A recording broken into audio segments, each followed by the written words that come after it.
2013 marks the centenary of Canberra, and the celebrations are still going strong across the nation's capital. Today, the party heads to the AUS Arena for a basketball blockbuster. The first time in history, the Boomers and the Opals will play in an official doubleheader. Well, this venue was the inaugural home of the Australian Institute of Sport, and fans here today are in for a real treat as Australia's finest take to the court. And it's good afternoon and a very warm welcome to our basketball fans who join us from home. I'm Stephanie Branson, with me former Opals legend Rachel Spawn. Rach, 3 World Championships to your name, and this current crop of Opals, well, they're more than halfway to qualifying for the next one. They certainly are, Steph. This is a 2-game series. They won the first game in New Zealand on Wednesday night, so it means they are one step closer to gaining qualification for the World Championships next year for that Oceania region. Yeah, so as it stands, the Opals are 1-0 up in the series. A great start for Brendan Joyce. He is missing some of his big names, but what a boost for the side to have Lauren Jackson back on her home court and co-captaining the side with Jenny Screen. Look, isn't it wonderful that Lauren Jackson's here for the Oceania series? They haven't changed the starting lineup from New Zealand, and why would you, with all the Olympians that are present in there? We've got such deep talent coming off the bench. Frances Tolo coming back from playing in Europe. It's just an exciting time for the Opals. Bit of rebuilding happening, so I think the girls will just be ready and raring to go tonight. And how about the Tall Ferns? Much less preparations than the Australian side. They've got a young side, but a few familiar faces for Australians. There certainly are a lot of WNBL players in the starting 5. Cox, Evanston, Warburton and Lockwood are all playing the WNBL. They are very young. They have some 17 and 18-year-olds in this team, so this is a big learning curve for them, but they were competitive Wednesday night, so they'll want to do that again this evening. Yeah, well, they do have a big task ahead. New Zealand need to win by 17 points or more to snatch that sole qualification spot. It is time for tip-off here at the AUS Arena, so thank you very much, Rach. It's time to hand it over to our commentators, Darren Boyd and Narelle Fletcher, for tip-off. Thank you very much, Stephanie Branson, Rachel Spawn. Narelle, isn't it great to be here? There's such a great atmosphere in this building. Darren, this building is always loud. It's always very vocal for the home team, so the Boomers and the Opals are going to reap the benefits of that. But what a better way to spend Sunday afternoon than 4 hours of basketball. Absolutely right, and we're expecting a fascinating encounter, not just in this game, but a little bit later on when the Boomers and the Tall Blacks do play. But we're hoping the Opals might put on a little bit of a show. Their match on Wednesday night went to script. They shook off the rust, and now they might be able to have a bit more of a statement here in front of a passionate home crowd at Lauren Jackson's home, the AUS Arena, as Lauren jumps it up and wins convincingly the tip ahead of New Zealand's Tony Edmondson. And Natalie Hurst, who's won 6 championships as a Canberra Capital, returns home this season, not just to play for Australia, Narelle, but also to play for the Capitals in the WNBL later in the year. And look, we've seen her absolutely light this court up, light the crowd up as well. So really looking forward to seeing what she brings to the floor today as well. Early turnover from the Opals, something they will obviously want to avoid against a determined New Zealand side. This is Tony Edmondson. She top scored for them on Wednesday night with 18. Hunter inside to Warburton. Lovely cut from Michaela Cox, and excellent offence for the Kiwis. Look, that is exactly the start they will want to do. They will want to try and exploit inside the big girls of the Opals, try and draw some fouls early, but they need to get off to a good start. Only one player above 190 centimetres, New Zealand. They're a very small side, and they don't have anybody who is able to match Lauren Jackson. Well, look, you could see even in that low post position there, she was just head and shoulders above her direct opponent.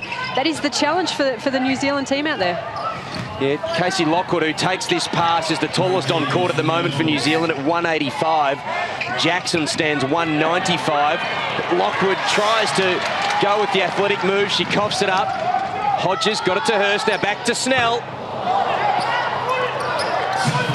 New Zealand ball. Hunter, the only member of this New Zealand starting 5 who doesn't play in the Australian National League. Michaela Cox does. She was part of the Townsville side that went all the way to the grand final of the WNBL last March, and she starts brilliantly. She's got all New Zealand's 5 points. Look, she's familiar with this court, these surroundings. As we see once again, just the domination of Lauren Jackson inside, grabbing that offensive rebound, making the 2 go to the basket for the bonus. Physical presence is significant, isn't it, Narelle? As we see Brendan Joyce, the new coach of the Opals, well known, I'm sure, to most Australian, if not all Australian basketball fans. Brendan Joyce is a championship-winning coach in the Men's National League with the Wollongong Hawks, as well as being a coach of the Blaze and been around the league as a player and a coach for a long, long time as Jackson brings scores level. Well, she's coming off being top scorer on Wednesday night, and she's opened the account with all points for the Opals right now. I caught up with Marie and Gary Jackson before the game down in Real. We're trying to work out the last time Lauren actually played in an Oceania series, because as we know, she's been in the WNBA and it's not normally available for this. So it's just fantastic to see her out here in this game, and it just gives so much reassurance to her teammates that they have such a superstar out there with them as well. Well, Gary and Marie, have they got their names on their seats, Rach? I think they sit in the same seats every time they come to the AUS Arena. I think they might have to name them for Lauren's parents, who are sitting courtside as they always do. They're great supporters of hers. They certainly are, and they actually said that, you know, Lauren was nervous playing Wednesday night because, as we know, she's been out so long with that hamstring injury. And I said, well, it's good to know that someone who's so mentally tough gets nervous. She is human, and means she's still so passionate about the game. It's also really nice for us as viewers of this match to know that she's got that one game out of the way. She's got rid of those nerves. She'll feel good from that game, and she can really relax and get out there today. She's short on that effort. New Zealand come up with the ball. This is Edmondson. 2 minutes have gone in the opening quarter here. 5 points each. Hunter again. Looking inside to Lockwood. Smaller opponent. Jackson comes across to help. Now, this is what they wanted. They wanted to open up the path for a three-point shot, and Edmondson, surprisingly, it has to be said, connects with it. But down the other end, Jackson's unstoppable. Look, it's one thing to make the open baskets at one end, Darren, but you also have to get some defensive stops at the other end, because eventually that height, that inside presence, that physicality will wear you down. And of course, we talk about Jackson and the fact that she has not played since the London Olympics. She hasn't played for a competitive match since the London Olympics. So, what's that, just over a year now. This is Lockwood, got to go up here. She's not quite Kareem Abdul-Jabbar with that skyhook attempt. Hurst always likes to push the tempo. Jackson has the three-point range, decides to give it up to her co-captain, Jenny Screen, who is a brilliant three-point shot, can't get that one to go. Good block out by Lockwood inside, though. Not enough offensive presence on the boards there, though, from the Opals. Only Laura Hodges going for that board. Geordie Hunter, 23-year-old, running the point, and she gave it off to Warburton, who travelled as she changed direction. And it's interesting because you talk about New Zealand, they look like they have made a perimeter game their focus. They're even bringing Warburton outside, trying to draw Lauren Jackson away to make her guard out on the perimeter, looking to play more of a five-out game rather than have a designated post player. Is that their only option, Narelle? I mean, they're such a small side. Well, I think that they need to go with what their strength is. Their strength is obviously their speed. Their lack of size means that it's tough for some big girls to guard on the perimeter. So why not try that? They have nothing to lose. They have to win by more than 17 points. They've got to try some new things. Jackson fouled on the low post, and it's going to be a ball from the end for the Aussies. 14 seconds on the shot clock. Screen inbounds. Hurst, who's been playing in France the last couple of years. Turnover. Cox. She's got Edmondson ahead of her. Nice teamwork there, and Edmondson is always going to beat most people down the court on a break. She's quick, and New Zealand have a three-point lead. Well, Kayla Cox played that so well because she just kept the defensive player on her back the whole way, keeping the lane open for Tony Edmondson. It's really good stuff from the Tall Ferns. Hodges inside, doesn't make many mistakes, and she shoots at such a high percentage, Narelle. Well, contrary to what the Tall Ferns are doing, the Opals are really isolating one of their post players inside, not allowing for any help at all from the Tall Ferns defenders. Hunter. Players on the bench liked it, unfortunately didn't quite get over the front of the hoop. Snell, you can't leave her alone in transition. And that's why the best shooter in the Australian team puts the Opals in front for the first time in the match. We've gone 5 minutes, halfway into the opening quarter. Hodges, can she come up with a steal? Well, it won't be a steal, but it is going to be an Opals ball, a turnover. Brendan Joyce reading the substitutions for the Opals. It's been a fairly hot tempo early, up and down, up and down. wouldn't have thought that'd worry the Opals, Fletch. They've got depth.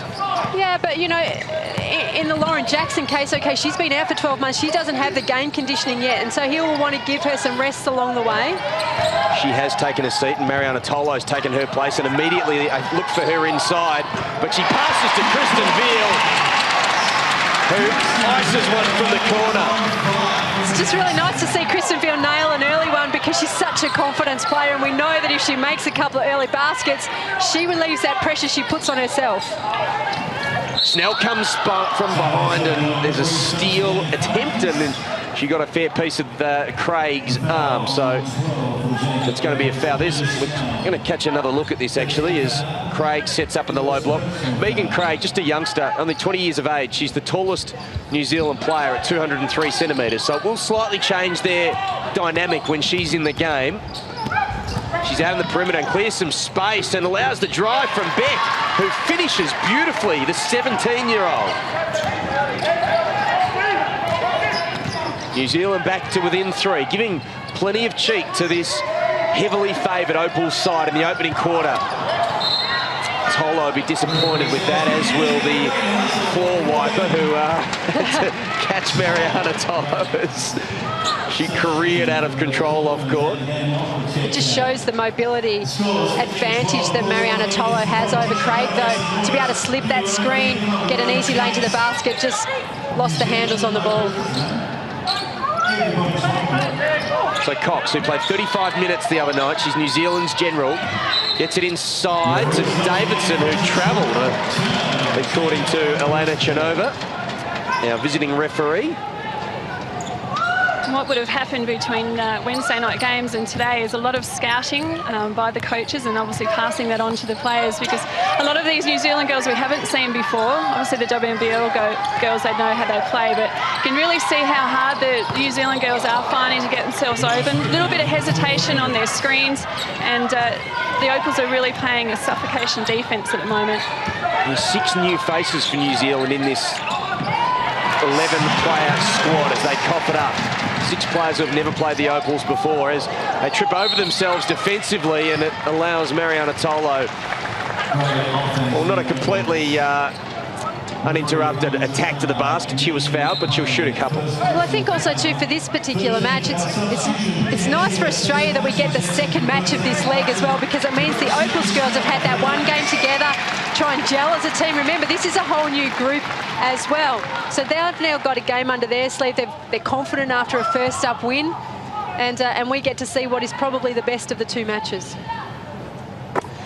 So Tolo, who went to the 2010 World Championships, but she missed out on selection for the London Olympics, is looking to solidify her spot in this side on the road to Turkey next year, where the World Championships for women will be held. The World Cup for men will be in Spain.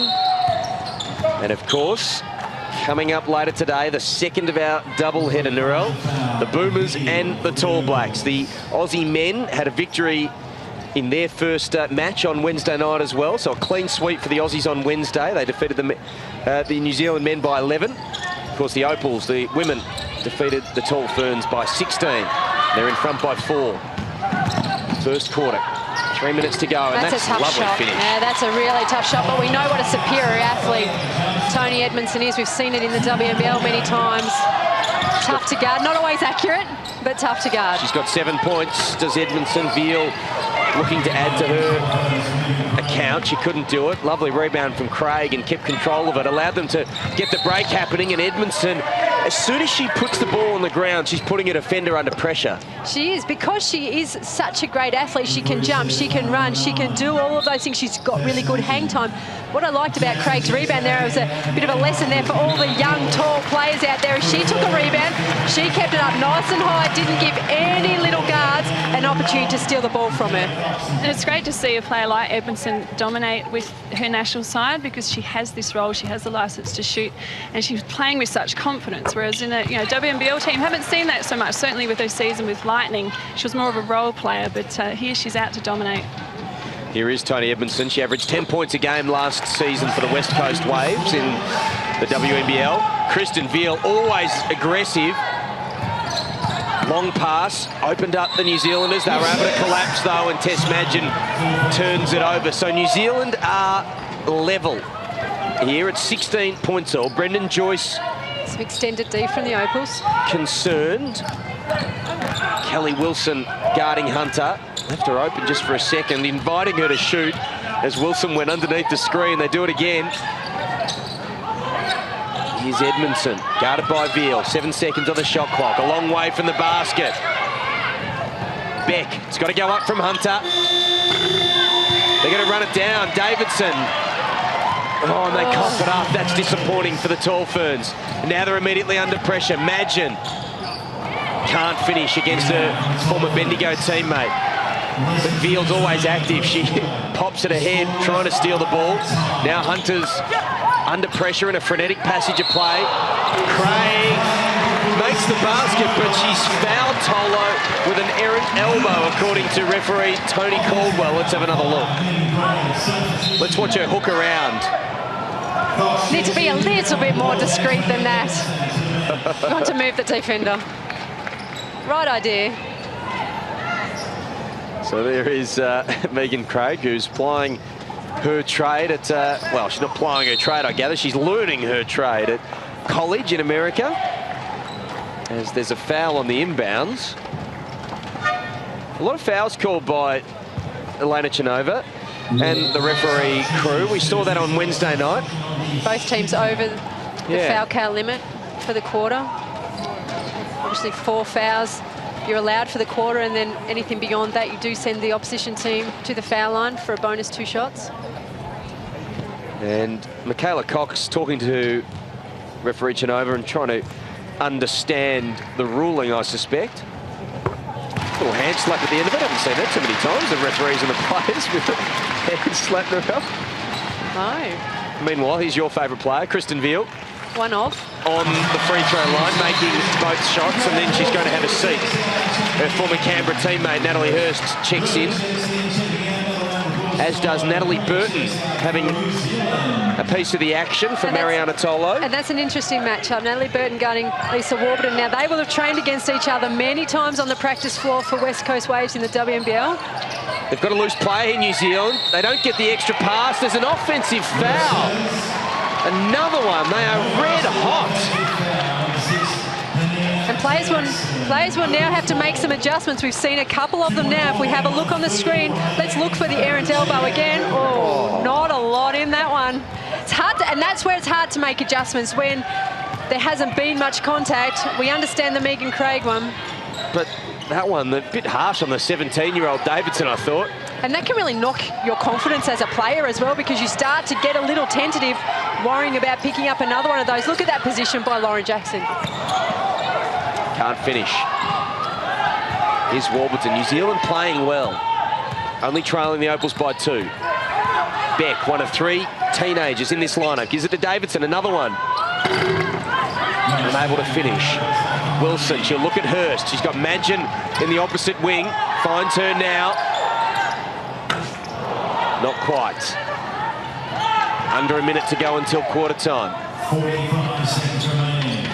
Here's Hunter, who I don't think has had a break in this opening quarter. If she did, it's a brief one. Again, under pressure at the top of the key. Davidson wants to be careful. She's buffeted and can't make the basket.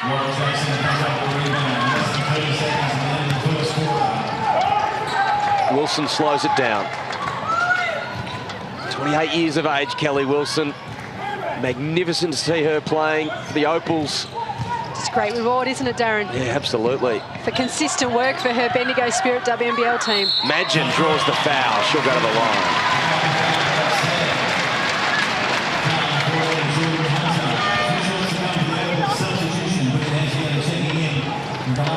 And that's what you do like about games like this, Darren, is the opportunity it presents for that next group down below our superstar Opals. Is it gives them a chance, one, to represent the country, gives them reward for what they do for their WNBL team, but it also gives them an opportunity to stake a claim for any future representation.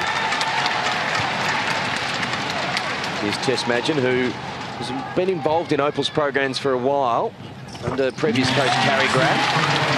A young talent, her brother Ben, of course, has been involved in Boomers programs as well. Another young talent. 4 seconds to go until quarter time. Warburton gets around her West Coast teammate and can't finish with the basket. And it was a brilliant opening quarter of action here at the AUS Arena. The Australian Opals, Narelle, they're coming out, they've been ready to play, they've excited this home crowd, and they go into quarter time with a 4-point lead. Australia 20, New Zealand 16 at quarter time.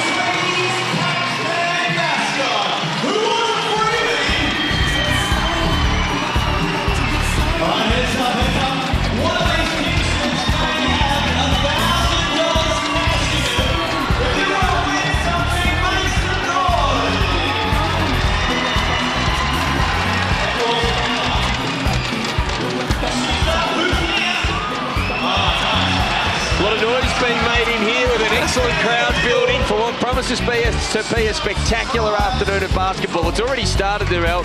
Entertaining opening quarter. The Aussies, well, obviously they've had more attempts at goal and they deserve their 4-point lead.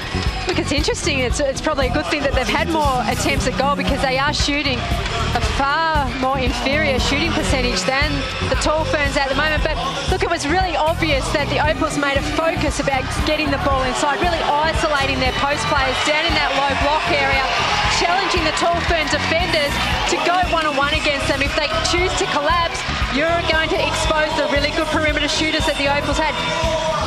Contrary to that, the Tall Ferns were really looking to run the floor, spread their offense, really use their lack of size, but their advantage with speed against the bigger defenders of the Opals and go to the basket. What I do like about the Opals, though, is that they are looking to push the ball at any opportunity on transition. And of course, Nat Hurst is an absolute catalyst for that, for pushing the ball offensively. She is, and I guess Kristen Veal is as well when she's been in the game. Always the Aussie point up. guards, absolutely. Always trying to look up court. But I think it's an interesting strategy because it's obviously contrasting styles, as you've just identified. And New Zealand would be happy that Australia are shooting those 3-point shots because they're only 2 of 7. Yeah, they've hit a couple and that's always great, but one of them came in transition when Belinda Snell was left wide open. But in the offense, the Aussies are only 1 of 6 from the perimeter and they were only 3 of 18 on Wednesday night. So New Zealand, I reckon, would be pretty happy to give the Australians that shot.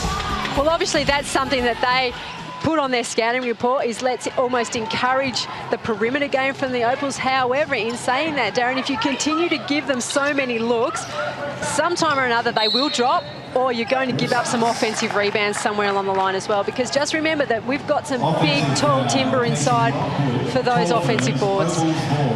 Rachel Spawn is perhaps, well, maybe not the tallest of the timber that we've ever produced, but certainly one of the best. Rach, what are your impressions at quarter time? Or just after, as we start the second quarter?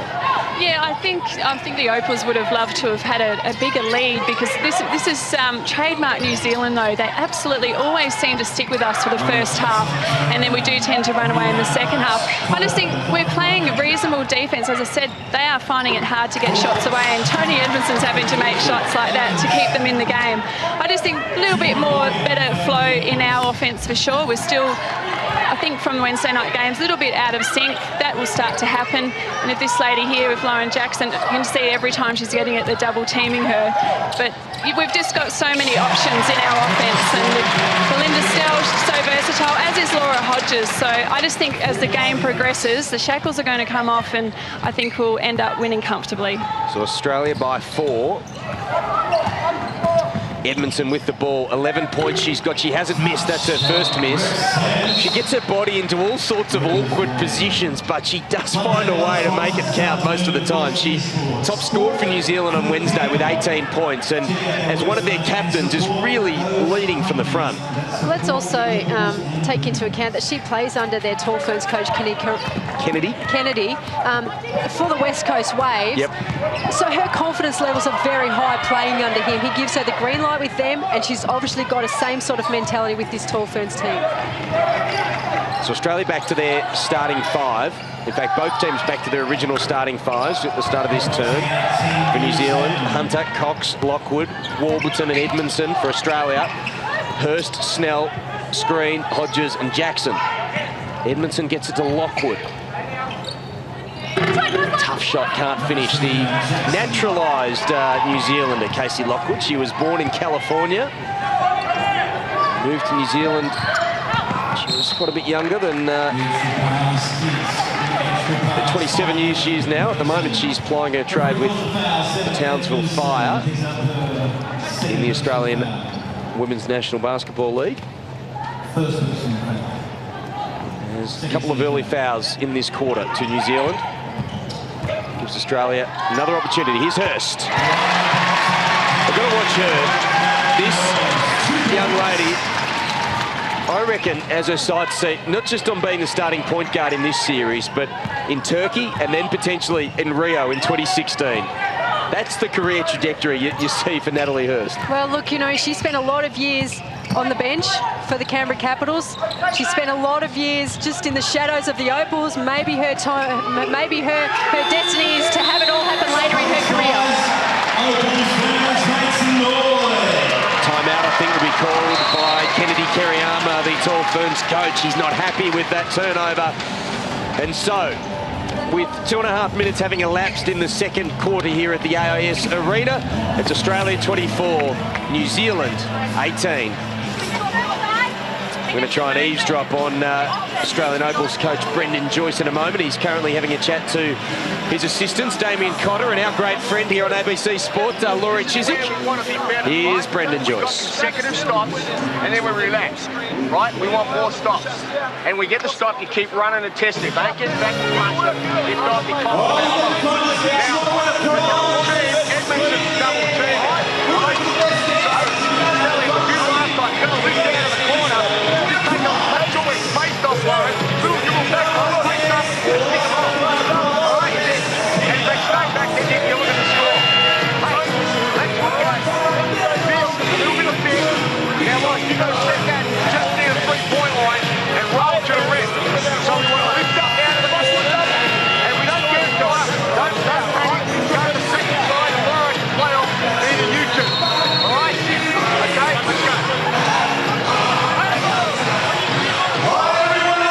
Brendan Joyce has only been in the job for around about 3 or 4 months, I think, Narelle, but just great things coming out of the, great noises coming out of the Opals program with him in charge, a different energy, a different voice. It's not a criticism at all of the previous years under Carrie Grant and before that, of course, under Jan Sterling, but it's a fascinating new era for the Opals. Spot on message at the beginning of that timeout, though, in that, you know, they're getting 1 or 2 stops, getting 2 stops, but they're relaxing on defense, and he wants them to not have any lapses there. Keep the focus, keep the intensity up, no lapses. I really, really like that message early. And Rach, I think I saw you running from the end where you might have been eavesdropping on the New Zealand huddle there.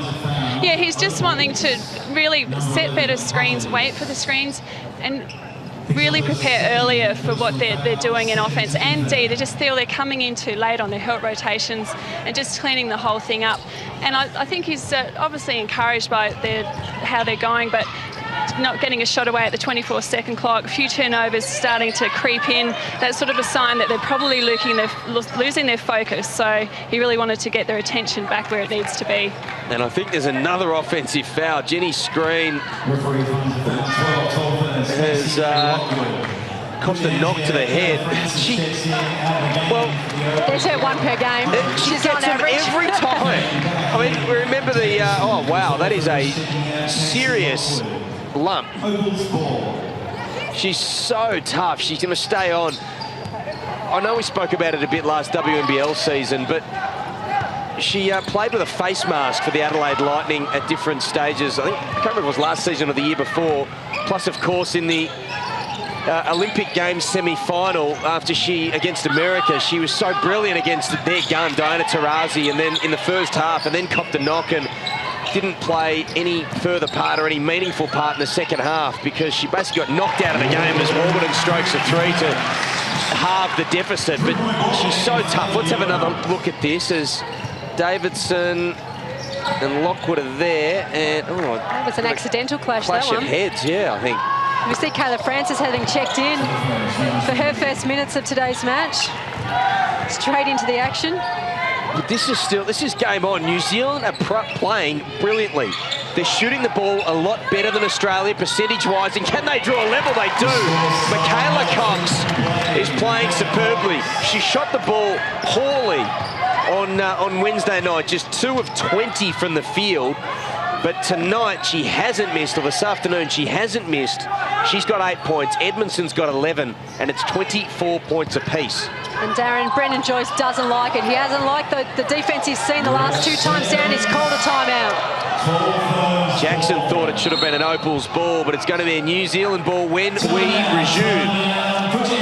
Because Brendan Joyce does want to talk about things as Jenny Screen. Wow, that is not nice to look at as Screen's going down for some medical attention. And the Opals want to talk about things. 24 points apiece, 5 minutes and 40 seconds to go in the second half as Brendan Joyce has a chat to his assistants. I wonder whether, in this time that Brendan Joyce stays away, I wonder whether they miss that leadership that Christy Harrow brings in a huddle like that where she starts the talking. Hey, girl, the moment you lapse on defence, right, we didn't lock and trail, right, open 3. Okay, you got to lock and trail, right, on a staggered double. All right, that means you can't get screen. And our bigs are high up high. If they turn into us, right, we switch. If it's a tight curl, okay? Now, offensively, you need to get to your floor spots. All right, we just turn in and shooting the ball. We've got to make sure that we've got rebounders when we're doing that. Now, this possession, okay, let's go fist, roll Lauren to the rim. All right, you make the pass or the throw back in and play off that, okay? Staying calm, as you would expect, Brendan Joyce. Let's just remind everyone of what this means. This is a World Championship qualifying series. There's only one spot up for grabs. And Australia, if they win tonight, or they win this afternoon, they will qualify directly for the World Championships. If they lose, Australia will still qualify unless New Zealand beat them by more than 16 points, because that's the Opals' advantage. In a 2-match series, it's an aggregate. It's basically one 80-minute match. As what have we got here? It's going to be a New Zealand ball after a missed shot and a foul called against Belinda Snell. So Brendan Joyce and the Opals can afford to stay calm in terms of the World Championship qualifying spot, because they've got plenty of points up their sleeve. You wouldn't want to qualify that way, though, would you, Darren? You'd want to go in with a victory. As Michaela Cox drives her way in and draws the foul, she'll go to the line for a couple, because this New Zealand side are without their best player. Natalie Taylor, their captain, is watching on. She wrecked her knee in the WNBL season as Cox, a bigger player than Hurst, used her body well, and she'll go to the line. Normally pretty reliable from here, Michaela Cox. She's one of 2 tall ferns who have been to the Olympic Games. She went to Beijing in 2008. Yeah, New Zealand back in front, Darren. The back of those 2 free throws, those 2 successful free throws, now in the lead by 2. They've scored the last 8 points as well. Australia have been scoreless for around about 4 minutes. Here's Francis, loves that fadeaway. Sometimes it works, Narelle, and sometimes it doesn't. On that occasion, it was good. I'm glad it did, because it probably wasn't the shot that they really were looking for on a fadeaway when they would, you know, they do need a basket. They need to get some consecutive baskets happening. They need to stop this lady right now. She's got 13 points, Tony Edmondson, out of the 28 Tall Ferns points so far. And between her and Michaela Cox, they've only missed 1 shot from the field, as Jackson, who started red hot, scored the Opals' first 7, misses that one. She's been absolutely cold since, but Snell comes up with the steal at half court, and a block shot by Edmondson. Magnificent stuff from the Kiwi captain. They lead by 2, and they might double that lead because it was a brilliant pass, and Kaylani Purcell, who is Natalie Taylor's younger sister, the injured captain's younger sister, makes the basket. They lead by 4. Francis misses with the 3-point attempt. And now Cox has to slow down because her team, well, maybe she doesn't. She saw a lane, she went for it, and she drew a foul. All of her teammates were just about exhausted in backcourt, Narelle. They'd run a few sprints, and Cox wasn't too fast. Well, I think Michaela recognised that amongst a couple of the defenders from the Opals, that they looked like they were labouring a little, and that's why she went to the lane, knowing that they couldn't get in proper position to guard her well. And you know, this is a challenge now for the Opals. I know they're still just under 4 minutes to go before half-time, but certainly the Tall Ferns have seized the momentum of this match. She had a magnificent finals campaign of the WNBL, did Cox, highlighted by 20 points in their huge upset win over the defending champions, Dandenong. And they're on a massive run here. It's 14 points to 2. In that time as well, Darren, the Opals have even got ahead on the foul count as well. So at the start of this quarter, the Tall Ferns picked up a couple of early ones, but now the Opals are already above 4. Well, have hit their four foul count, so any foul they commit now, they will send the Tall Ferns to line. And how much did they need that basket by Laura Hodges? She doesn't miss, Hodges. 2 of 2 in this game. So this has been an extraordinary swing in momentum in this game. Cox feeling it. There's 2 players out there right now, Edmondson and Cox from the Tall Ferns, that the Opals have to knuckle down and say, you girls aren't touching the ball, you girls aren't going to get an open look. Let's challenge another player to make some baskets out there. Purcell probably made a mental error there more than anything. Didn't really need to take on half the Opals team as she weaved her way down the court. This is Hodges. She does miss on that occasion. Now Cox with her team leading by 6. It's not like it's a surprise that Cox and Edmondson are the focal points on offense either. No, and that would be in the Opal scouting reports as well. Warburton, she's already made 1, misses with another attempt. 2.5 minutes to go until half-time. Australia being challenged, and Tolo, well, she works hard inside Mariana Tolo. That's a fabulous move by Mariana Tolo, but the slightly concerning aspect of that offense was that when you looked at Tolo under the basket, there was no movement on the perimeter from any Opals players, so it meant that the Tall Ferns defenders could collapse if they wanted to. Knowing that there was no danger on the perimeter, I think they need to be mindful of that to make sure they've still got some player movement on the perimeter. She misses with the back end, so still a 4-point lead to New Zealand. 2 minutes to go until half-time. Here's Cox. She's got 14 points. Craig, well done by Tolo. Great shot blocker. It's all about anticipation, and she read that one well. Snell in rhythm. Kelly Wilson with the assist. She's made 2 of these. And can you give the other assist to Laura Hodges for running the lane so hard that she drew the defender under the basket, creating that opening on the perimeter. And you could just about put your house on Belinda Snell making those 3s in transition. She does not miss those. No, she seems to love those ones more than anything. Is just in full speed, bang, stop on a dime, feet set. Yeah, well, Brendan Joyce is working the chewing gum over furiously at the moment. His side trailing by 1. Natalie Earls directing traffic. Wilson. Tough finish, Opals back in front. A couple of stops, and look what it does for them, Darren. Gets them back, some good shots offensively, back in front. Weathered the storm. Yeah. Kayla Cox with a mismatch now. Smaller opponent, they give it up. Hunter not even close. Now Hurst is fouled. That's probably a smart foul, I'd say, provided that Craig isn't in foul trouble, which I'm just looking. She isn't, so that's it might be a third. Well, it's not great, but at least it stopped what would have been a certain basket because the Aussies were off in transition, and now there's a timeout being called with under a minute to go until half-time, and Kennedy Kerryama's side trailing 34-35. Them to the half-court trap. Listen, Georgia hit a block out, you stay the entire time, but as soon as they make their second shot, if they make it, block out, obviously if they miss, we'll get possession. If they make it, you force me to sprint down here.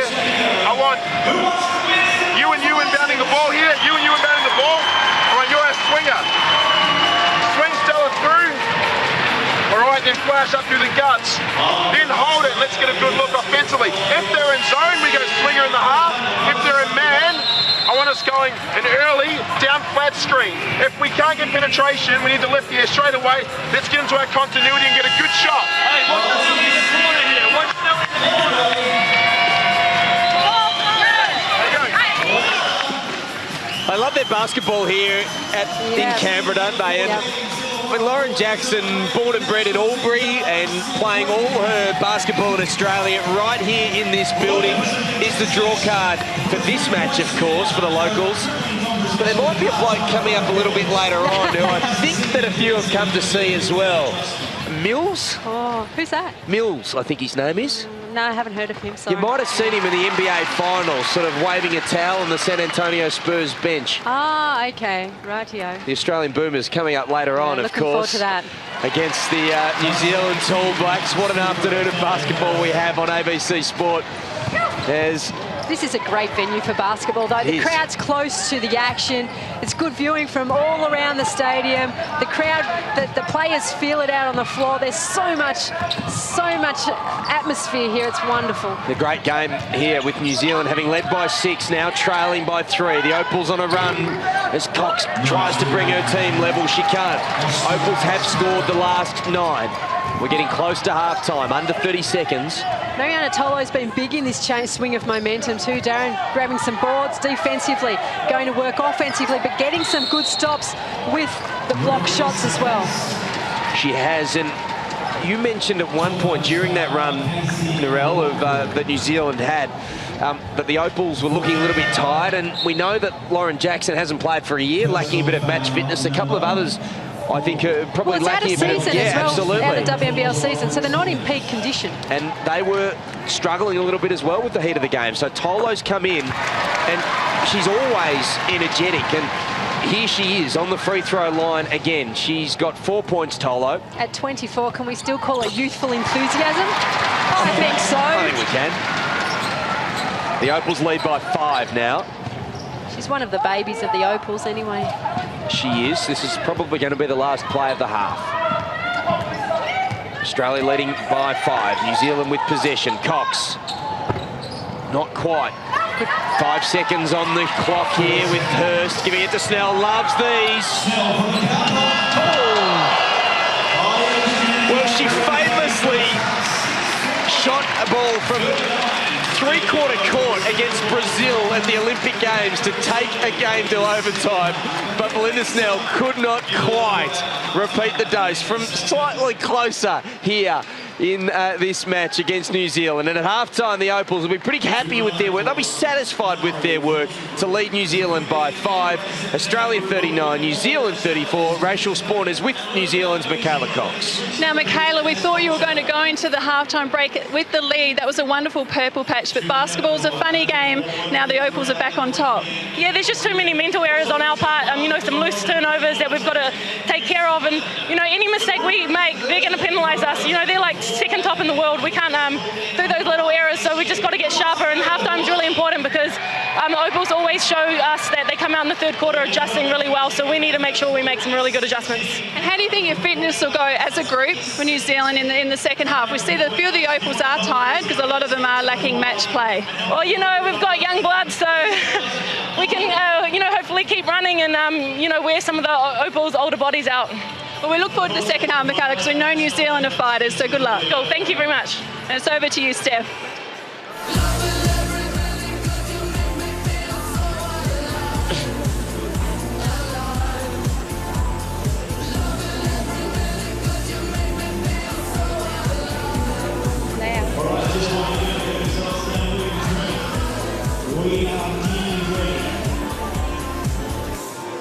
Yeah, so at half-time here, it is a very interesting game. It's been quite tight. The Opals snatching that back.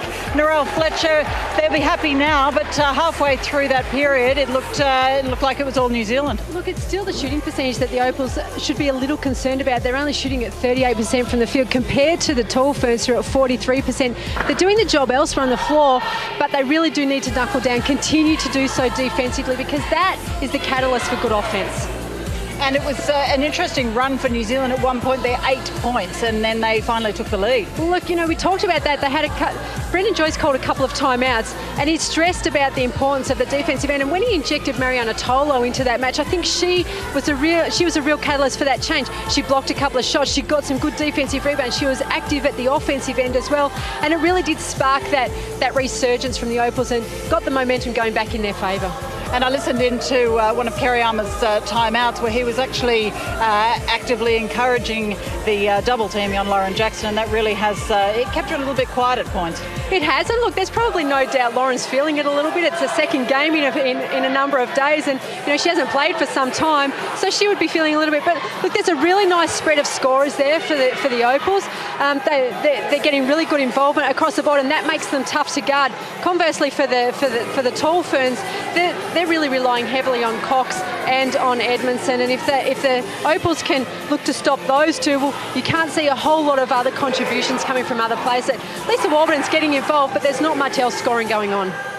But from the New Zealand side, it's been encouraging to see Michaela Cox once again being one of the star players, and she was so pivotal to their match in game one, and she's just pulling out all the stops again here. Look, we've been privy to see that through the WNBL here in Australia as well. We know what she's capable. A lot of the Opals know what she's capable of as well, and they need to really knuckle down because she really does fire up this Tall Ferns team. She's an extremely accurate shooter. She's a good athlete. She works hard at both ends, and she's supremely fit. So they need to make sure they do the job on her in the second half. And she was struggling a bit from the field in the first game, but she's certainly looking to play a pivotal part, as I said, in this match here. And joining her also, Tony Edmondson has been another big player, 13 points for her as well. Look, she is a supreme athlete. Once again, we've seen her a lot in the WNBL. And, she's a wily sort of character. She gets herself up in the air, she twists her body and contorts herself around in so many different positions, but she manages to put the ball in the hole, and I think it's really obvious that she's become far more a confident player under Kennedy Kerry Armour as well. She plays under him here locally in the WNBL, and he gives her the green light. He's doing that here with the Tall Ferns. She's reaping the rewards. And are you interested that those players who are playing under him are proving to be leading lights? Look, I think he would expect them to be leaders in this Tall Ferns team. They are the more senior players in the group. They need to take that role on. They're doing a very good job of it. Well, we have a look at the Australian side too, of course, because you mentioned Mariana Tolo, and she's been doing a great job. It's a chance for her to really cement a spot in this squad. Look, she's great out on the floor. She does a lot of things that you really don't see. You don't notice on the stat sheet. She gets herself into really good position all the time, defensively, offensively. She runs the floor particularly hard offensively. That demands the defenders to chase her as well. It opens up opportunities outside. We saw Laura Hodges do that as well, and that opens up the perimeter shooters. If Mariana can continue to do that, she will make it really tough not to select her in this Opals team. Well, it is Brendan Joyce's second official game leading this side. So let's have a meet. Let's meet some of the Opals and get to know them a little better.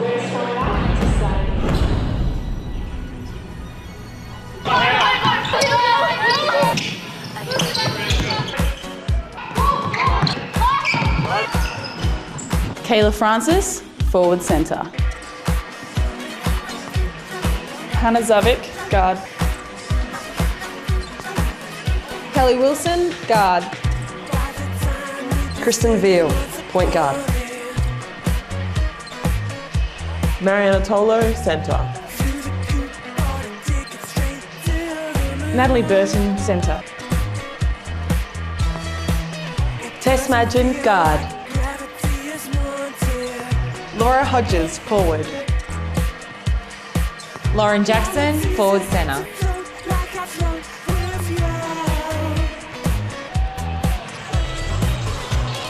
That is the current Opal squad under new coach Brendan Joyce, who's doing a great job with them. Narelle Fletcher, he does have some of his big names missing, but these other girls are stepping up. Look, it's a real reward now for some of the girls who have played in the WNBL a lot and been consistent at that level. They often don't get the opportunity because of the superstars that we have come back in from the international experience, but now it's their turn. So they can go out there, have a real go, and you just never know. You might get selected for a team further down the track. Well, it is those WNBA players that are missing. How much of an impact do you think they will make on the squad in the lead into Turkey, assuming, of course, that the Opals are going to snatch that spot? Oh, look, it's no doubt at all that those girls bring a wealth of experience, a wealth of talent, a wealth of basketball knowledge back to this squad. And they're automatic selections pretty much into this squad. You think Jenna O'Haig, you think Erin Phillips, all of those sorts of players, they are vital for the success of the Opals program. Considering that as well, Liz Cambage, let's not forget about her as well. She's putting up great numbers in the WNBA, making all-star teams, players of the week. So those girls, bring them into this squad, makes them extremely tough. Well, of course, Narelle, that's all to look forward to. If the Opals clinch this one, they've still got one half to make that happen. After that, though, there is heaps more basketball action happening here on ABC1, and make sure you stay with us, because up next is the men in action as the Boomers and the Tall Blacks go head-to-head in their battle for Trans-Tasman supremacy ahead of the FIBA World Cup. Now, the Tall Blacks, of course, trail the Boomers. They are down 1-0 in the series after that match in New Zealand.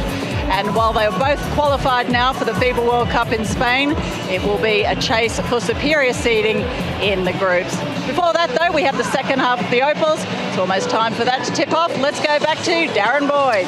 Thank you very much, Stephanie Brands. And yeah, I'm really excited about that game that is coming up later on today, the Boomers and the Tall Blacks. But before we get to that, Rachel Spawn, I wanted to bring you in just to follow up on the conversation that Narelle and Steph were having about the players who are still to come back into this Opals side. I mean, it is star-studded, but I think the Opals program itself is sort of at an interesting juncture. It's almost like the Turkey World Championships and then the Rio Olympics could be the last of the golden generation, literally the golden generation, Rach, of the girls, Belinda Snell, Lauren Jackson, Susie Batkovic, and the like, who won gold at the 2006 World Championships. And so it's sort of an interesting juncture and a transition of the team.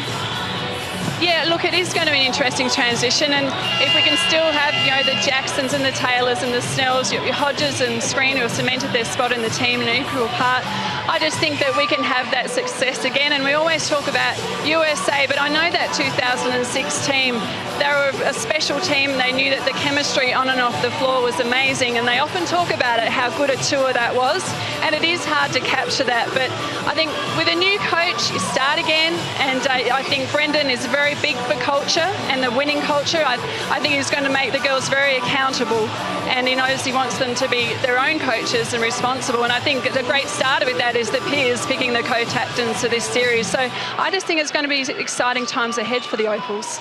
And it is going to be interesting as well, because not just the players, Narelle, that you just mentioned, the players over in the WNBA, but also another interesting year. Kathleen McLeod, London Olympian. She's pregnant. She's going to have a child, and she's somebody else who'll be looking to force her way back into this team probably in a year or so now, that she's due to have her first child in January. And congratulations to Kathleen as well. It's a wonderful world, that parenthood world, and she'll know herself then when she has to fit in being a mother and then getting herself to trainings and games and everything else as well. You know all about that, don't you? No, I don't. Oh, you didn't? Okay, no. You were Rachel. A little bit after that. Rachel does know all about that. Now, just with the players back on court warming up, I've got to ask you, if you were Coach Kennedy Kerryama, you were trying to get back into this game, would you have changed your instructions at half-time, or would you just say, listen, girls, we're going to live or die by the perimeter shot, we just have to keep going? I think he needs to keep it pretty much the same. They've done a really good job.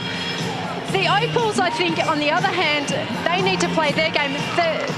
The Tall fans are dictating what they want to do out there right now. They're the ones that are running the floor, getting the ball where they want to go. They're getting the ball in the hands of the scorers that they want to do the scoring. So it's now up to the Opals to make the adjustments defensively to stop the ball being able to get in those hands. But it was just a couple of little lapses that the Tall fans made. 5 points, I don't think they'd be really disappointed with that right now.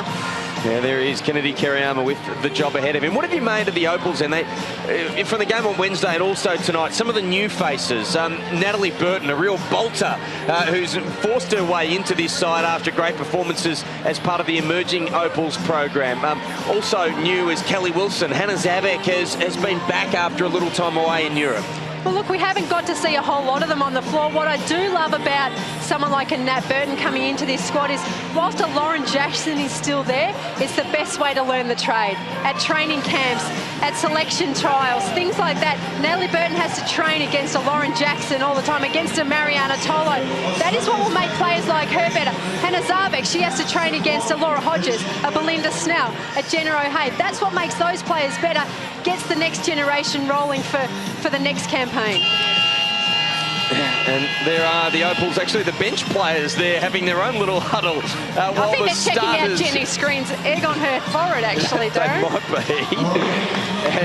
be. Be interesting to see if Jenny Screen takes any further part in the game. We know she's tough, but she's been replaced in the starting five for this second half by Kelly Wilson, who inbounds the ball and then gets it back. So Australia going with Hurst and Wilson in the backcourt. Snell, Hodges and Jackson up front. New Zealand sticking with four of their original starters as Jackson is inside, and that's how they started the game, Narelle. She had 7 points to start the match, hasn't scored since, but they go there. But what you have to love about that, Darren, is the way that she went to the basket. It wasn't to settle for a turnaround jump shot early in this second half. She went right to the basket, 1 foot, and just demanded the defender defend her while they were left nothing else to foul. She's too strong in that position. And she spoke after the match on Wednesday night and said it's great to get the first game in a year out of the way, but she also, the other thing that she said is, and to be pain-free. Yeah. She'd been, and that's what people don't understand, she'd been playing with pain, not injury, but pain, serious pain, for well over a year, maybe even a couple of years, Narelle, and she's got a smile on her face out there, which is great to see. Well, I think that injury was just the culmination of playing with such pain for so long. Kelly Wilson bangs a three. What a start for the Opals coming out after half-time. It is, and remember, they were on an 11-0 run to end the second quarter, so Australia actually have scored the last 16 points in the game to go from a 6-point deficit to this 10-point lead that they currently hold. Shot clock counting down. Edmondson's got to stay aggressive, and that's why she breaks that 16-0 run. Carrie Graff, actually, an interested onlooker, former Opals coach, just wandering behind Kennedy Kariyama, I think, with the Minister for Sport. It might be Kate Lundy there as well. We've got all the dignitaries here today. It's a big game. Barry Barnes is here in the crowd as well. What a day it is for the basketball community, in particular here in Canberra, with the Opals and the Boomers. The Boomers coming up in, well, around about an hour's time. That match will be tipping off, the Boomers and the Tall Blacks. Davidson has it ripped away from her by Jackson. You can't show the champ that much of the ball. And now it's going to be Wilson in transition. Gives it up to Snell. She was never moving from that spot, Derek. She was set. Kelly Wilson knew it. Timeout, Tall Ferns. Kennedy Kariyama wants to talk about things, and he's unhappy. You don't see that often with Kennedy Kariyama, but you can see that with the intensity of the game, his intensity is lifting, and he's got to lift the standards of his team. We're going to try and eavesdrop on what he has to say. They trail by 13. We're full screen, and we're attacking Jacko. Now, if they go switch, that's great. All right, Tony, keep looking to turn the corner. Keep looking to turn the corner. Defensively, they're going to keep going at you. All right? So, Lisa, first of all, she faces up, you to jam her, so she can't beat you off the dribble. So she has to force to shoot a shot over your head. If she plays the low block, they've got Wilson out and Nat Hurst now, and Snell, so all shooters, but we have to pick our poison here. All right, we're still going to double on that. We close and rotate out with a hand and long. Look to double off Nat Hurst. She hasn't hit it outside. They're in a switch up the top here, so if you shoot and you bring Jackson in, that's what we want. The other player, get away, let her play one-on-one and then get open off it. Interesting time out there, Darren, by the Tall Fans. They spend a lot of time to check out Carrie Graff in the crowd, but they spend a lot of time talking offense. I would have thought that that timeout needed to have a bit of discussion discussion about defence, because that's where it's at for the Tall Ferns. Interestingly, in that offence, did you hear them talk about go at Jacko? Yep, they absolutely did. They know that she's not at full fitness and they want to get her out of the game because they can't stop her at the other end. So why not try and draw a few fouls? Interesting, just on Carrie Graff watching on. Pretty sure she coached New Zealand as well. You're nodding, and I think pretty sure she coached both New Zealand. Well, yes, she coached New Zealand before she coached Australia. So there she is. Yeah, absolutely. I wonder what camp she's in. Maybe Spawn, her old mate, can go and ask her. Or Steph can. Steph's smiling away. There's the Opals lead by 13 after another defensive stop. Wilson was open, but her feet weren't set. I thought they were set, Darren. Belinda Snell's loving life. 14 points now for Snell. She's got 12 of them from behind the arc. And this is an extraordinary period of domination in this match from the Opals. And as she jogged backwards back down the court, Darren, you could see how relaxed she was. She knows she's feeling it right now. You watch out, she's going to be looking for that three just about every time down the floor. She does, as Kennedy Kariyama's got his problems. The margin at the moment, 16 deficit for his side. Belinda Snell, we know what an extraordinary scorer she is at WNBL level. Several times has been over 30 and 40 and even up to 50. And they're away again. Hurst, 3-on-2 here if Wilson joins. Decides to slow it down. Jackson gives it back to the Bendigo player. Way easy. Hodges misses. Jackson can't clean up. And Cox runs it down. 4-on-3 now for New Zealand. Cox goes to work. Warburton could have gone straight back up and they've turned it over. It's dried up a lot for them, Darren. Yeah. The Tall Ferns dried up from their shooting percentage, and all of a sudden you can see their confidence has just taken a battering as well. They're not looking to take the shot when their feet are set. They're second guessing themselves. Says Jackson has a rest.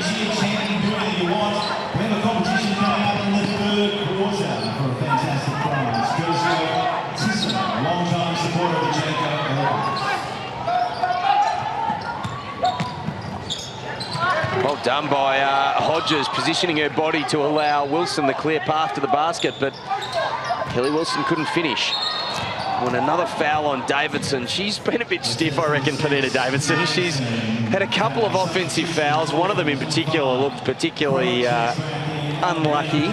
And then that one aggressively out in the passing lanes. There wasn't a whole lot in it, I didn't think. But it's great to see a 17-year-old and a netballer as well. She's in the New Zealand high school netball team, Davidson, but it's great to see her playing without fear. Yeah. Against the second best, the team ranked the second best in the world, as Belinda Snell has no fear of missing. I think that's a little X on the court over there, and that's Belinda Snell right now. That's her spot. She's made 3 in a row from there. Edmondson can't connect either, and Hurst is off to the races again. Hodges is running with her. Oh, well done by Tony Edmondson, who blocks the shot, and it's going to be a Tall Ferns ball. And they want to talk about things once more, because the Opals have opened up what should be a series-defining lead. They lead at 55-36. We're not quite halfway through the third quarter, but they are full of confidence. And Belinda Snell is shooting the lights out. She's got 17 points. It's 16 points to just 2 in this third quarter. This group's good here. We've got a couple more minutes before I make changes. All right, okay. Keep the defense on. The communication 1 and 2 here is really good. Snelly 3. If Edmondson's, Snelly, you've got to plug the floor. I know when you're backing off her to below the 3-point line, we've got to give her help. Remember, the on-ball screen late clock with Edmondson is what? And we're in rotations, right? Okay, just with Edmondson. Everything else is a switch. Late clock. All right. Hey, let's dive tank Laura. So you flash up high for your jumper, and let's go at Lockwood. She's got 4 fouls. All right, let's go. Belinda Snell, 17 points, including 5 triples. That's the first of them, Narelle. But wait, there's more. That's the X. That's where you want it to be. Isn't it amazing? The shooters, they know when they're in rhythm, they just find their spot and bang. And you love it. There is nothing better than when you're a shooter and you know that you're feeling it like that. Well, tell us the feeling. Is it just a... It's just... Because I can assure you, I've never felt it. You're just in the zone? Yeah, you are. What is the zone? The zone is just the zone. Yep. You're just floating on air, Darren. There's no words that can describe that zone. It's just the zone. You won't know unless you're there. Okay. 55-36. Melinda Snell has scored the last 9 points for the Opals. Well, Brendan Joyce didn't stay true to his word. He said we were going to stay with that group for another 2 to 3 minutes. 20 seconds, he rings us up. It's no way to build trust, is it? No, but I must say he almost looked a little lost for words in that timeout because there wasn't a whole lot for him to talk about. The girls are doing a really good job and now. They've picked off another pass here, and Hurst, easy as you like, just rolls it through. So poised. It's a 19-point lead, and just remember, New Zealand led by 6. It was 34-28. Since that time, it's 29-2 Australia's way. And look, in all honesty, Rachel alluded to it a little earlier in the match. It was probably only a matter of time before that happened, before the dominance of the Opals on their home court would take effect in this match. When you see the shackles are off and roll, and you just see how everyone just becomes more relaxed.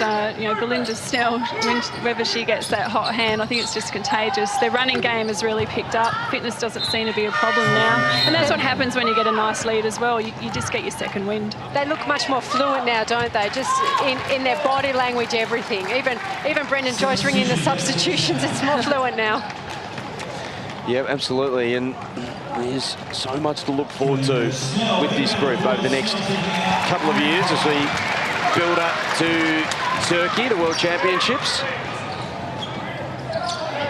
And the Opals and the Boomers hoping for a clean sweep today. Probably won't quite make up for a Bledisloe Cup thrashing last night, Narelle. But they still want to be trying to get some national pride back, I would have thought. Oh, New Zealand, you're only as good as your last game. So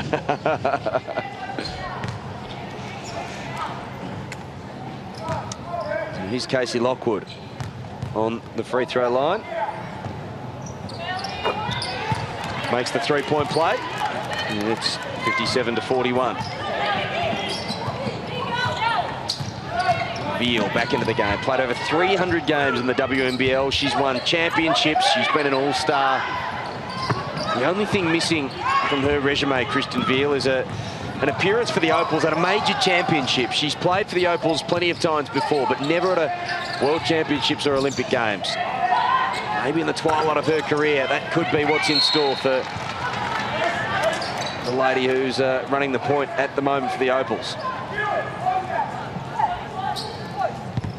Well, they don't just hand out berths, do they, on World Championship sides? You've got to earn them. And when you think about the class that's still to come back into this side, there's going to be plenty of competition for spots as Madgen drives in and can't finish. We just have to think about the great story of Tully Bevilacqua, Darren. Yeah. You know, Kristen's 32, Tully was 36, so that's why you never give up. Three-point basket from Kailani Purcell out on the perimeter. So they're coming back here in New Zealand. They're staying in the contest. The Opals, having rung those changes, aren't looking quite as fluid at this offensive end. Madgen with a long step, thrown away by Edmondson. Great stuff. She's playing well, Edmondson. Just 15 points, a couple of blocks. She's got to stay aggressive at this end. She's their leader. You would have to attribute a lot of that development of Antonia Edmondson to the WNBL, though. Playing in such a superior competition all week in, week out helped her development. Veal into Burton, the bolter, who came out of the Uni Games program and just found herself in this emerging Opals team, and then she did so brilliantly at the training camp that they moved her from the emerging Opals camp over into the Opals camp, and now she's found herself on the Opals floor. On the Opals floor.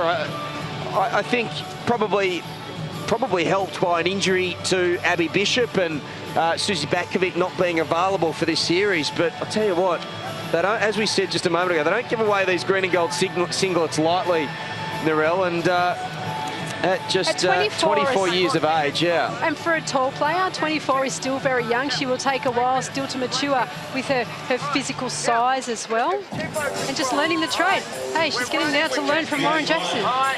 So Brendan Joyce's team is doing the business. They lead New Zealand by 13. But there's plenty more action to go after this game. We've still got a quarter and a bit to go in this match for the women. But what about the men, Darrell? Coming up at 4 o'clock, Dave Simmons' son, Ben, Australian legend, Dave Simmons' son, Ben, Paddy Mills in front of his home fans here in Canberra.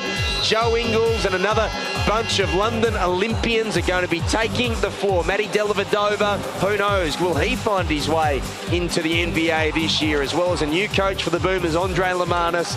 They're taking on the Tall Blacks. That's coming up with tip-off at 4 o'clock.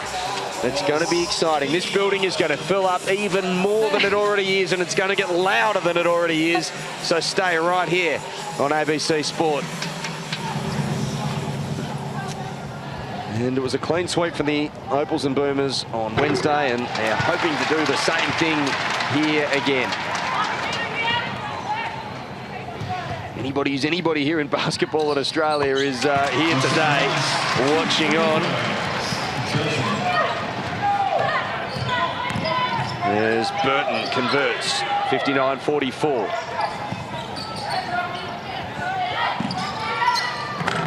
Cox has gone a little bit cold since brilliance in the opening half. But I guess you'd expect that. It's hard to maintain that intensity and superb shooting. They probably made a bit more of a focus of defending her in this second half, the Opals. Hurst misses. Well, since the Opals' offense has picked up, their defense has picked up as well. Just the confidence right across the floor. 2 minutes until three-quarter time. Cox turned the corner, but she's harassed by Natty Hurst. Wearing her like a glove, Natalie Hurst. And then you get past Natalie Hurst, you run into Lauren Jackson. Yeah. Yep. Purcell throws one up and gives a little finger wave to the crowd. Why not? And assistant Natalie Taylor having a bit of a giggle about that one on the bench. Absolutely, yeah. Still laughing. Just 18 years of age. As Zabek squares Speaking of Natalie Taylor, that will be, Hannah Zarbex will be a teammate of Natalie Taylor in the upcoming WNBL season as she's suiting up with the Logan Thunder. In southeast Queensland. Yeah. Promises to be an interesting lineup this year, Narelle. Oh yeah, they've done a really good job in the off-season recruiting. Can't wait for the WNBL to start. It'll tip off in early October. The Canberra Capitals look strong again with Lauren Jackson and Natalie Hurst back, which will be exciting. And of course, now that Kathleen McLeod is going to be missing, well, she was probably going to be missing anyway because of a knee problem, but there's Natalie Hurst found the space down low. Jackson cleans up her mess. And Kathleen McLeod was going to miss probably with a knee problem, but now being pregnant, it weakens the Dandenong Rangers significantly. Bendigo Spirit have been out in the recruiting department as well. The defending champion, Bendigo Spirit. They've got stronger. Yeah. Edmondson. And add to that with Bendigo Spirit as well. And Kelly Wilson brings this experience back into that lineup. Here we go. Jackson. Won't the crowd love this? Oh, yes! How good would Lauren Jackson be feeling inside now? Those little butterflies. Mum and Dad look, well, they look pensive, let's be honest. They weren't jubilant there. They've seen it before. Lauren's mum and dad, they have seen it all before. 18-point lead to the Opals. New Zealand's Michaela Cox counting it down for the last shot of the quarter. 5 seconds now. Trying to create her own shot, and it's a shot clock violation. It's going to be an Opals ball. And I reckon it should be the clock's gone down to 2.6 seconds. I actually think it should be about 3 seconds here. I'm not sure what's going on here. These are teaching moments, aren't they, Narelle? It's not going to make or break the game here, but it's a teaching moment for Brendan Joyce, but he's not too fussed about the clock. He's going to leave it at 0.6 of a second. So It's going to be three-quarter time in a very short while. We're just waiting for the score bench to adjust. Or maybe they are going to dial up a couple of extra seconds for the Opals. Yes, they are. So 3.5 seconds on the clock here for the Opals. Kristen Veal. She's effectively double-teamed in the backcourt. The looked okay, but it's no good. But the Opals' form is exceptional at the moment. A dominant third-quarter performance saw them extend a 5-point lead to 18 with a quarter to play here on ABC Sport.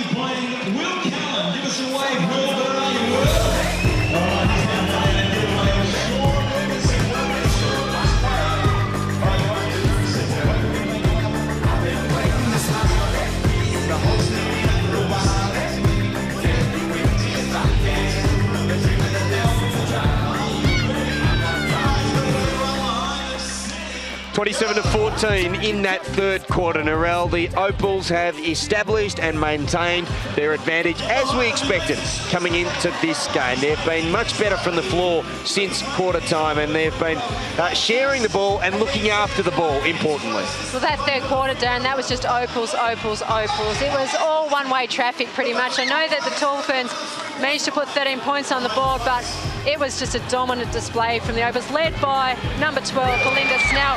She really kick-started that from the three-point line. Lauren Jackson got the first basket right 1 foot from the hoop.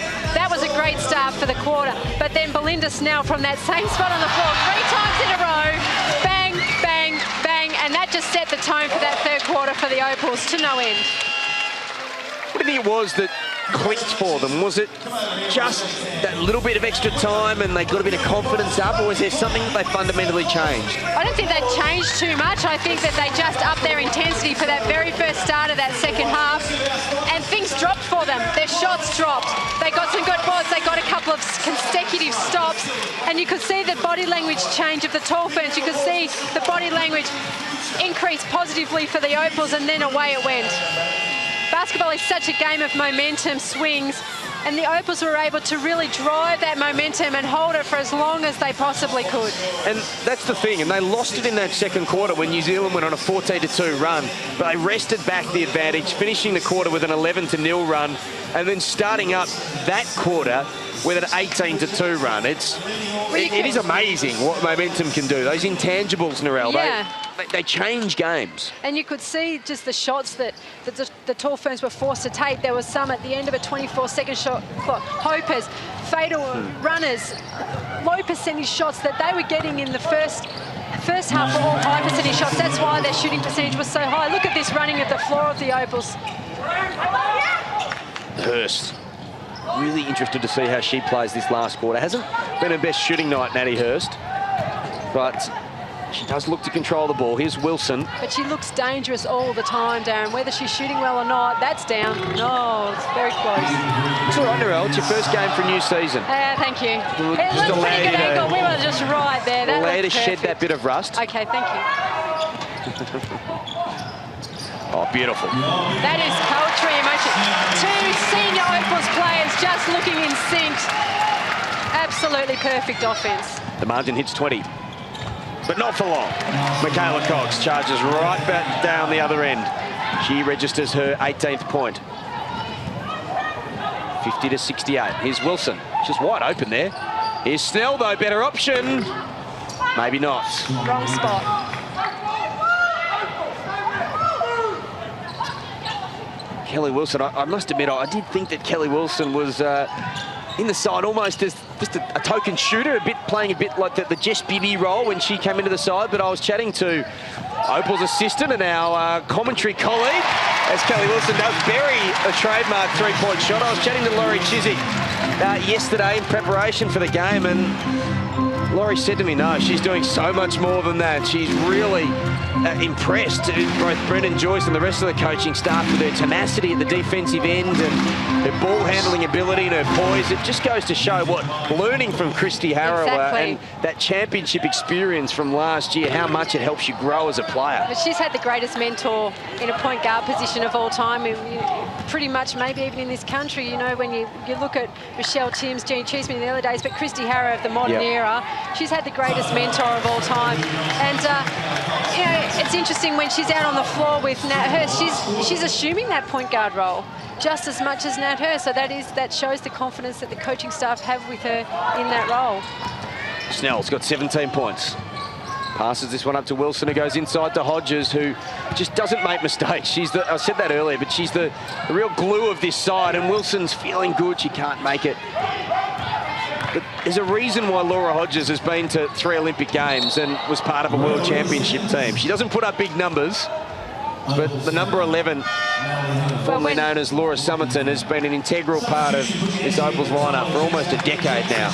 And when we talk about heir apparents with Christy Harrow and who's going to take over that role, let's also think about who Laura Hodges learned her trade from, our very own Rachel Spawn. There's one for you, Rach. Do you know, what I guess I'd love to see Laura still do is she used to be such a great runner of the floor, and I know she has she's running now. Here she goes. Because she has had to play, you know, a bit of the 3 spot in the last probably 4 years in this group, but I love seeing her play the 4 spot because she does it beautifully and she's so versatile. You know, she's got the back to the basket moves, or she can kill you from front to the basket. Is that where she's most comfortable as well? Do you personally, like knowing her as a player, is that where she's most comfortable? Definitely. You know, it's what she has played most of her career at, and I know players these days obviously have that versatility, but when you have a favourite spot, obviously that's where you like to play. Australia by 19 points and another turnover, Narelle. Yeah, you could see that one coming. You were just hoping and praying that the referee was going to see that one as well, because Lisa Warburton, I think, had one of those all black rugby union tackles on Laura Hodges, setting that screen.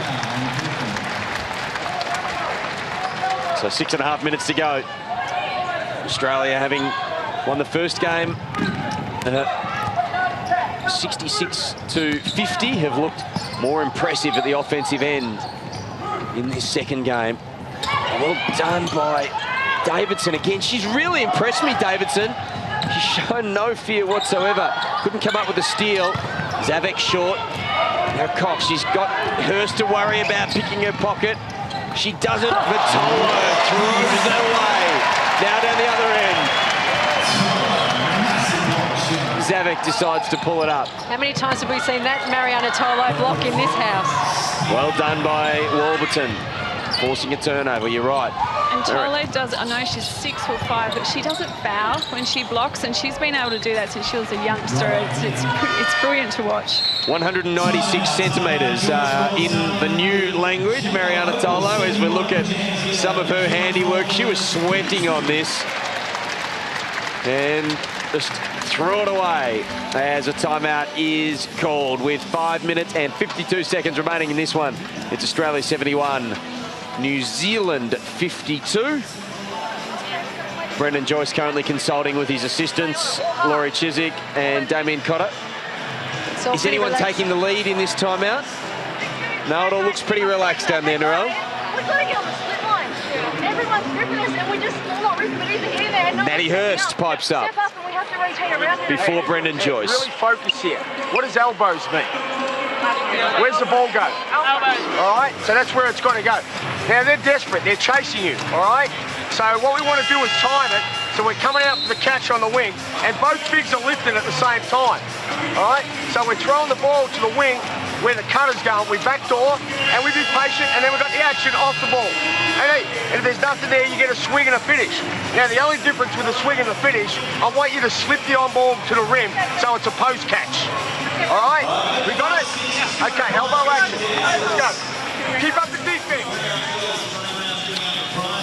There's Ben Madgen, whose sister Tess is here, playing for the Opals. She's currently sitting on the bench. Ben, an NBL star, is sitting just behind her. I couldn't spot where that location was, I've got to say. Or NBL Rookie of the Year, and has been a super player over the last couple of seasons. And coming up, of course, is in commentary after this is going to be the coach of the Sydney Kings, Shane Hill. Tall Ferns into his own. Sorry, Darren. Interesting when Brendan Joyce just warning his Opals that the Tall Ferns are going to get desperate. Desperation can get you back in the game, or it could really, really blow out. Straight down the middle.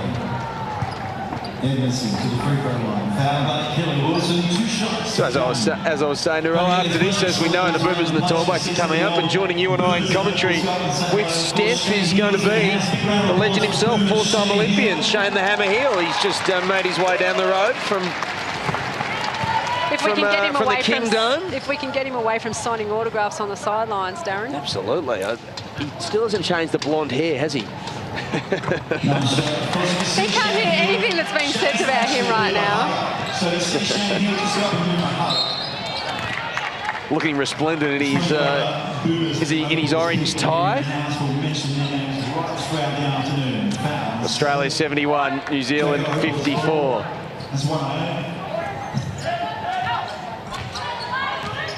Here's Wilson. Here's it to Zavek, who's, still as we said, yeah, they haven't mixed the defence up as much as we thought they might, the Tall Ferns. Look, without Belinda Snell out, with Belinda Snell not out there, it's probably not a bad idea for the Tall Ferns to go into a zone. You've still got Nat Hurst and you've still got Kelly Wilson out there, who are great long-range shooters, but obviously Belinda Snell is the most potent from the three-point line. So Zavek, who has been playing in Hungary for the last couple of seasons, having spent some time, obviously plenty of time in the WNBL playing for Bendigo, and also being part of a championship with the Bulleen Boomers. Just thinking about New Zealand, we mentioned at the start, Narelle, that they've got a lot of new faces, 6 new faces in their lineup today. They're looking towards Rio, really. The Olympics are easier for the Tall Ferns to qualify for than the World Championships, because whilst there's only 1 spot available out of Oceania at both, at least with the Olympics, there are more teams who get a chance, and there's a second chance tournament before the Olympic Games, which the Tall Ferns have been successful in at times. They were successful in Beijing, and of course they have qualified for the Sydney Games when we hosted, and to one other as well. So really, for Kennedy Kerryama, this isn't so much a program for Turkey next year. It's more for Rio in 2016. Yes, it's not a short-term one. It's a long-term focus, and it's any wonder then that with that in mind, that he is blooding so many teenagers right now. He's got some really good, talented senior players out there with Michaela Cox and Tony Edmondson and Lisa Warburton that they can learn from. You put Natalie Taylor back in there as well, and that's a really strong core group. But it is hard to get past the Aussies. They've only ever beaten the Opals once, and that was just before the Beijing Olympics, when the Opals had not their full-strength team in, as the crowd just tried to will that one home. The collective. Oh. Jackson currently with 18 points. She's top scorer for the Opals. This lady, Michaela Cox, is top scorer for the match with 20. Well, Lauren Jackson's just quietly gone about her business in this match. Wednesday night's match, her 22 points were really obvious 22 points. But in this particular one, she's just quietly gone about racking up her numbers. And when you mentioned then that she was their top scorer, I had to have a second look at the scoreboard for that one. Not that I never didn't trust you. Block shot by Jackson. You can be athletic, Tony Edmondson, but you've got to be better than that around the superstar, Lauren Jackson, 32 years of age. And here's Craig, 200 centimetres, just over 200 centimetres actually, missing on the turnaround. You hope for New Zealand's sake that she can be a cornerstone of their path for the future as they develop basketball. The 22nd ranked nation in the world, New Zealand, according to FIBA official rankings. That's overall, as Kelly Wilson misses. But there to clean it up is Kayla Francis, and she's going to go to the line for a couple. Just found that interesting, doing some research leading into this game, that Australia overall ranked 4th as the Boomers getting ready. We've got Ben Simmons there. I think Dave Barlow was just in the background. Ryan Brokoff was there, and I think I just missed, is that AJ Ogilvy there as well? Aaron Baines it is, looking on. San Antonio Spurs player. He's been spent some time over in the NBA. They're coming up, of course, the Boomers at in half an hour rather, at 4 o'clock. They tip off in that one. But the Boomers and the Tall Blacks are ranked pretty close. The Boomers ranked 10th, the Tall Blacks ranked 18th. There's a bigger disparity between the women's teams, and that is currently being shown on the scoreboard. Here's Veal for a second triple. Nice. They look good straight off the hand. Wonderful transition by the Opals. Re-establishes that 20-point buffer with 3 minutes to go. 23-point buffer now.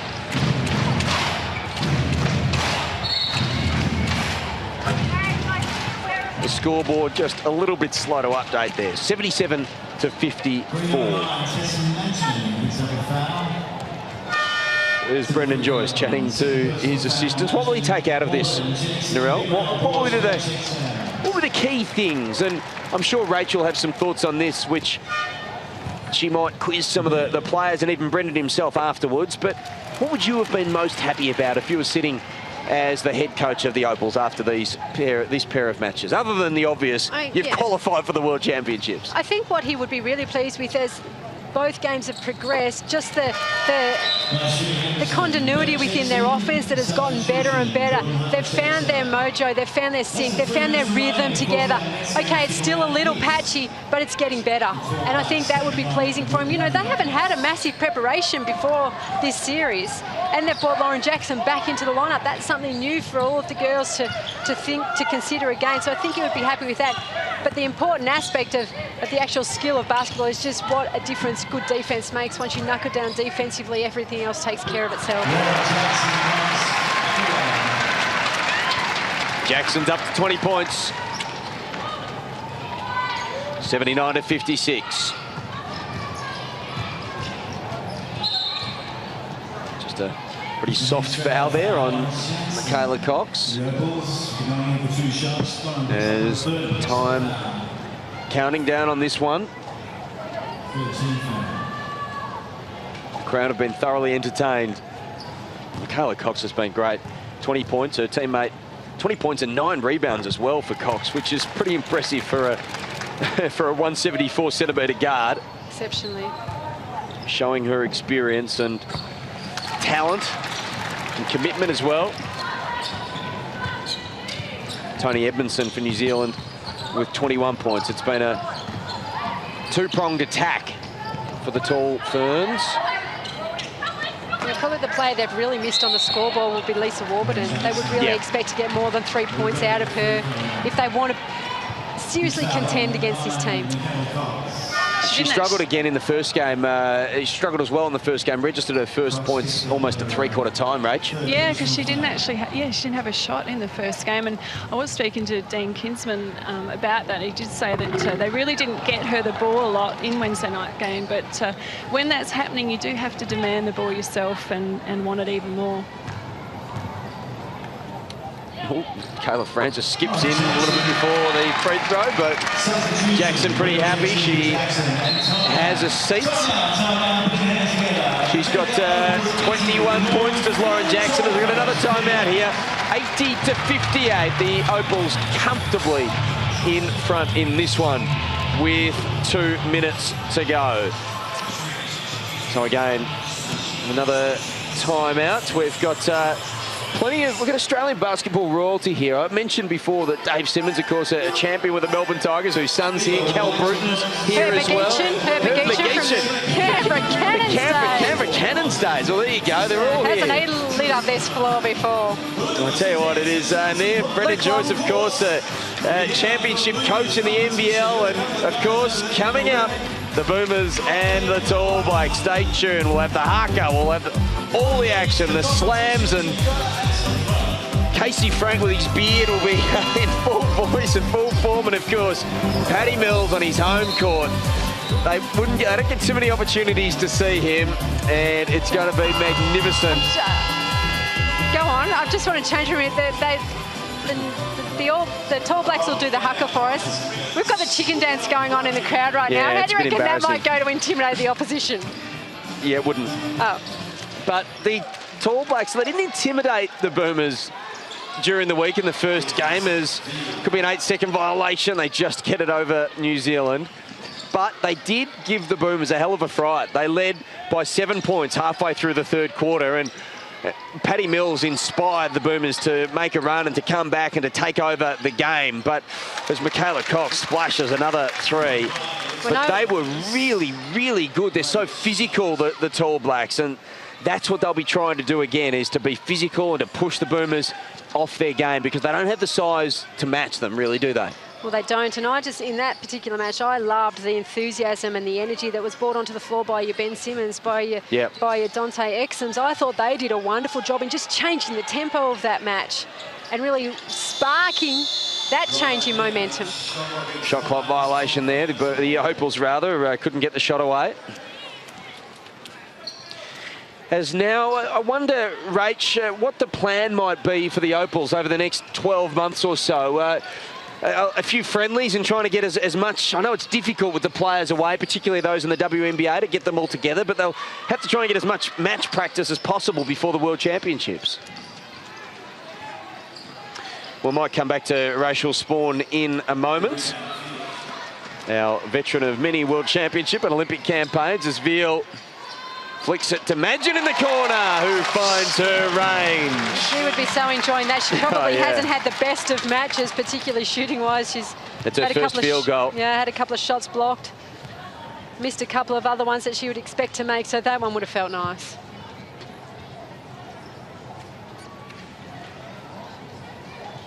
All right, so another foul against the Opals, 36.8 seconds. They're in the bonus, New Zealand, so we're going to have another couple of free throws for Tony Edmondson, who has been brilliant. 21 points, make that 22. At 58% from the field and hasn't missed a free throw. Haven't seen much of her in the second half, though.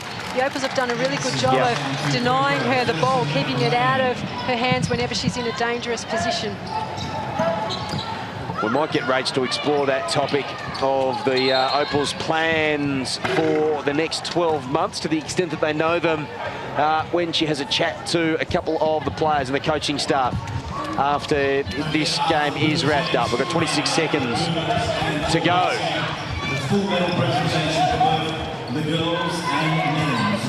Here's Cox bringing the ball over the halfway as New Zealand count down. There's probably enough time just for this one more play. Warburton can't finish.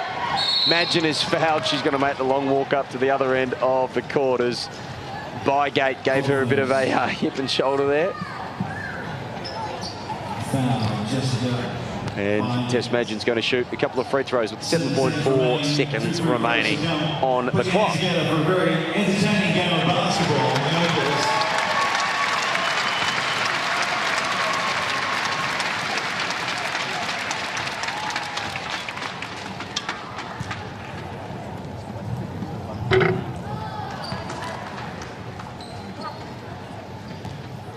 Tess Madgen, who is one, I think every Australian, have they scored except for Jenny Screen? Every Australian has scored except for Jenny Screen, who was out injured in that first half. Wasn't able to take any further part in the game, but the co-captain didn't need to, because the Opals with a brilliant effort at the end from Tony Edmondson. And a worthy highlight for New Zealand, who have been brave, particularly the co-captains, Tony Edmondson and Michaela Cox, who were brilliant, both scoring over 25 points apiece. But in the end, it was the Opals game, and it was the Opals series. They won the first match in Auckland by 16 points on Wednesday, and today in the return bout in Canberra, they've defeated the New Zealand Tall Ferns 84-66. And the Australian Opals win this Oceania Championship Series for 2013. And more importantly than that, Narelle, they qualify for next year's World Championships in Turkey. Brendan Joyce looking very, very pleased as punch, but very proud of his Opals unit, remembering so that. He should be. Absolutely. You know, what a great achievement. First go and off we go to the World Champs. Absolutely. It must have been a nervous time. I spoke to him before the game. He said, if I wasn't nervous, I'd have to give it away. He knows that he was confident coming in. He knew he had a great side on paper. He knew he had a side that was well drilled and capable of defeating his New Zealand team. But they were so impressive, the Kiwis, for the first half before the Opals class finally won out. as the crowd will take a few moments to relax as the Boomers and the Tall Blacks will get ready for battle, which is a match that will be coming up here in about 20 minutes' time. But before we get there, we've got plenty more to talk about. Racial Sport is with Lauren Jackson.